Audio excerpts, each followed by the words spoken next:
Okay, I don't know if you're going to be able to hear me because I've got a fan blowing on me over there, so I might be getting some wind noise in.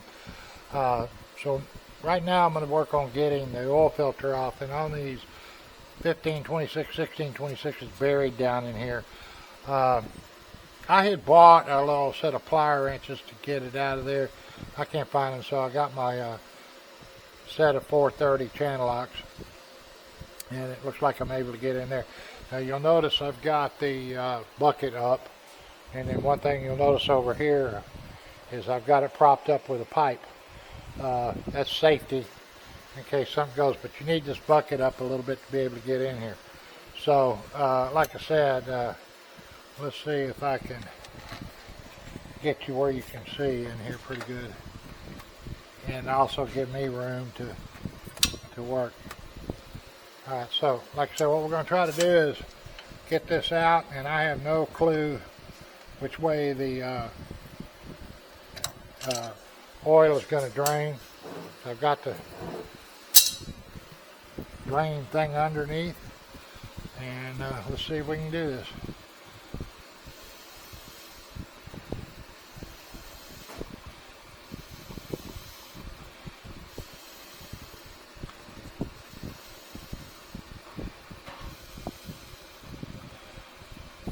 Now hopefully the filter I got will fit it.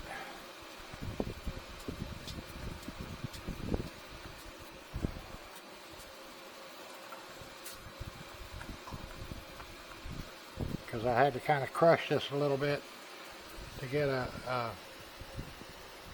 bite on it. You can see I actually poked a hole in it. Okay, I bought this a while back. Hopefully it's the right one. It's a Fram. It's a PH7317. When I looked it up, it said it was it would fit on the Mahindra 1526 and the 1626. So we're going to see, like I said, what we got going on in there. I held it up to the original stock one, because this one here is the one I took off is not the stock, and it was actually a little smaller in diameter than the original one. So like I said, we're going to see if we can get back in there.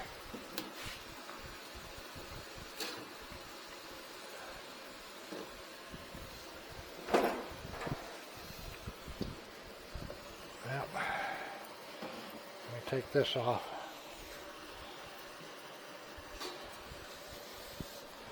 It's a snug fit.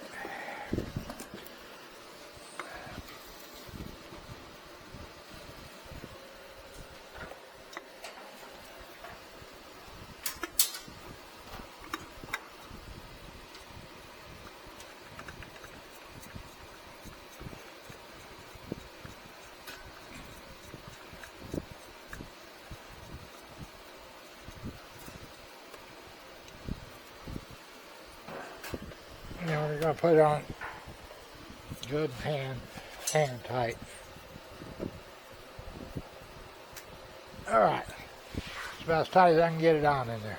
So, alright. Okay, now let me move this up a little bit. That oil drain plug is right up in there on the side of the oil pan, right there, and it's right in my finger. I'm not crawling under here to do it, but that's where it's at. It's a 17 millimeter, and I believe I have enough room to get in here to it, and I do.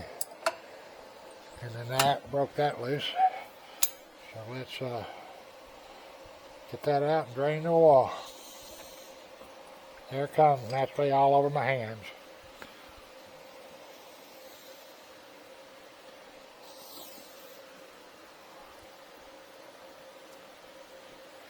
And that's why I've got this on. No, I should have wore gloves, but I didn't.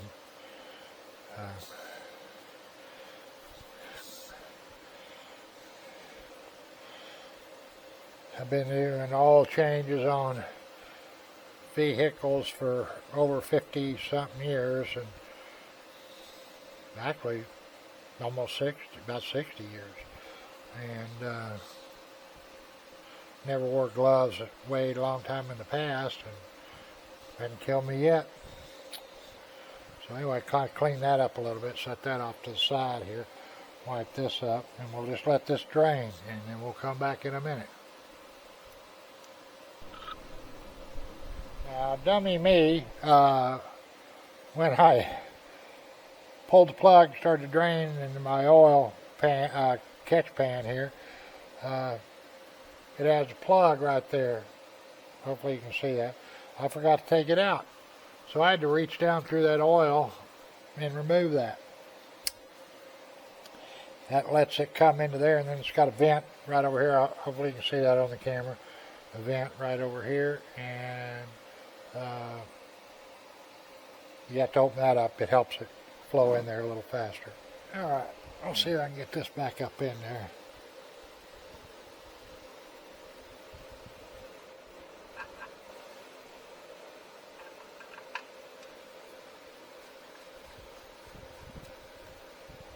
There's finger tight.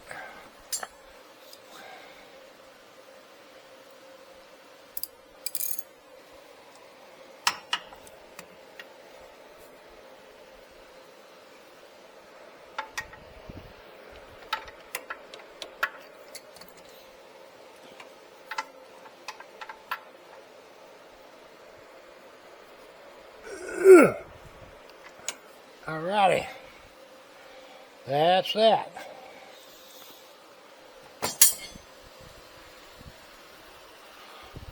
Alright, the only funnel I could find is that one that's got a little tube on it, so I'll just have to go slow. I've already put about a half a quart in there that I had left from the first oil change I did on it at 50 hours. So now I'm going to start putting in, we'll put in most of this gallon. Maybe double check, make sure this is 4 quarts. Yeah, 1 gallon. Alright, so we'll put that in, most of it, then I'll start it up, let it pick up pressure, get the oil filter full, and then I'll shut it down and check the oil level. And again, it's real hard to get to, it's way back in there. So, alright, let's see if we can't get some of this in without spilling it everywhere.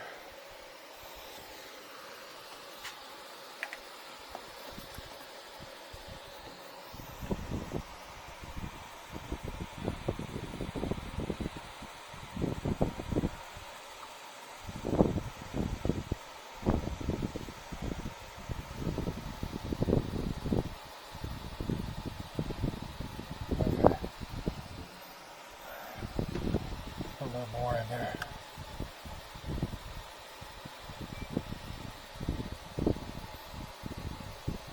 Okay. I got maybe about a quarter of a quart left in there. So we're going to start this up and then let it get the oil pressure going, and then we'll check the oil level, and if we got it, we'll call it good.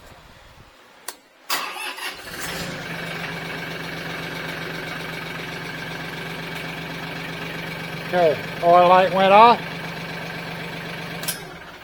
Let's set a minute, and then we'll check the oil on the dipsticker.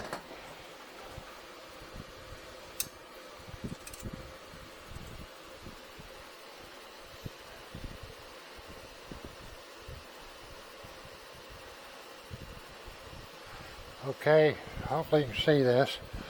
On this 1526, it's got notches here and here. It doesn't have the gradient marks like you would have normally on like a automobile type, truck type. So now that comes the thing is, can I find the tube? Because I can't see it. Oh, there it is, barely Barely see it. All right, so we put that back in, push it all the way down, bring it back out. Let's take a look. And we are damn near full. So if I put that last little bit in there, we will be okay. Now I got oil leaking down there. I'm gonna have to find out what that's from. Hopefully that's not from the filter.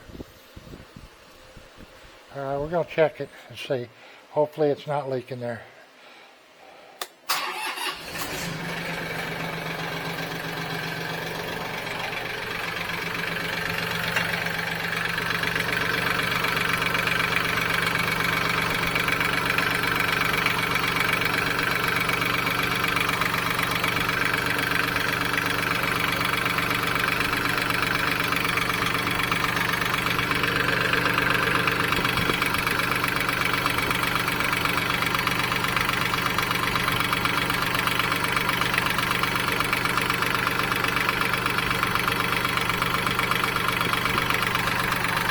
Coming from about over here, so I think it's some oil I spilled up top.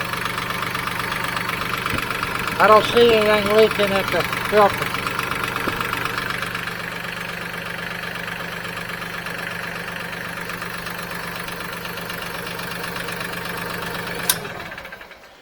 Alright, well I didn't see anything leaking from the filter. That oil over there, I know some I spilled. This is some I believe I spilled. I checked around the filter and didn't see anything. For those that didn't see the other, this is that cat's lower radiator hose heater that I put in because my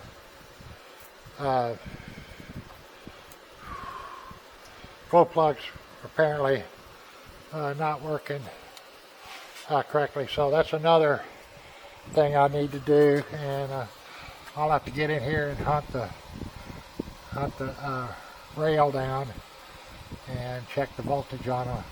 That's the, I don't know if you can see it on camera, that's it right there. So I'll check this voltage and make sure I'm getting 12 volts, and that it's when it goes down, when I turn them on, that the voltage drops on it. If it doesn't, then it's something wrong with it. I didn't need my endoscope. I brought it out in case I needed to see something. And we'll double check everything in a day or something. See if it's still dripping any oil at all. It's very little. I think that's from when I spilled it. So we'll figure that out.